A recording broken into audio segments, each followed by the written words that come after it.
औज़ुबिल्लाहि मिनश्शैतानिर्रजीम बिस्मिल्लाहिर्रहमानिर्रहीम। सूरह अल अहज़ाब मदनी आयात 28 ता 34। रुकू 4। ए नबी सल्लल्लाहु अलैहि वसल्लम, अपनी बीवियों से कहो, अगर तुम दुनिया और इसकी जीनत चाहती हो तो आओ हम तुम्हें कुछ दे दिलाकर भले तरीके से रुखसत कर दूँ।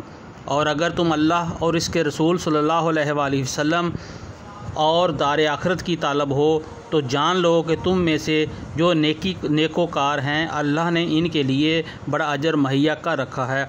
नबी सल्लल्लाहु अलैहि वसल्लम की बीवियों, तुम में से जो किसी सरी फहश हरकत का मर्तकाब करेगी उसे दोहरा अजाब दिया जाएगा।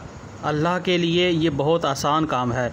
और तुम में से जो अल्लाह और उसके रसूल सल्लल्लाहु अलैहि वसल्लम की इताअत करेगी और नेक अमल करेगी, उसको हम दोहरा अजर देंगे और हमने उसके लिए रिज़्क़ करीम मुहैया कर रखा है। नबी सल्लल्लाहु अलैहि वसल्लम की बीवियों, तुम आम औरतों की तरह नहीं हो। अगर तुम अल्लाह से डरने वाली हो तो दबी ज़बान से बात ना किया करो कि दिल की खराबी का मुब्तला कोई शख्स लालच में पड़ जाए, बल्कि साफ सीधी बात करो, अपने घरों में टिक कर रहो और साबक दौर जाहिलियत की सी सज धज ना दिखाते फिरो। नमाज कायम करो, ज़कात दो और अल्लाह और उसके रसूल सल्लल्लाहु अलैहि वसल्लम की इताअत करो।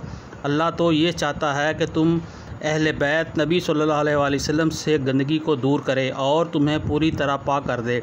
याद रखो, अल्लाह की आयात और हिकमत की उन बातों को जो तुम्हारे घरों में सुनाई जाती हैं, बेशक अल्लाह लतीफ़ और बाखबर है। सदक़ल्लाहुल अज़ीम।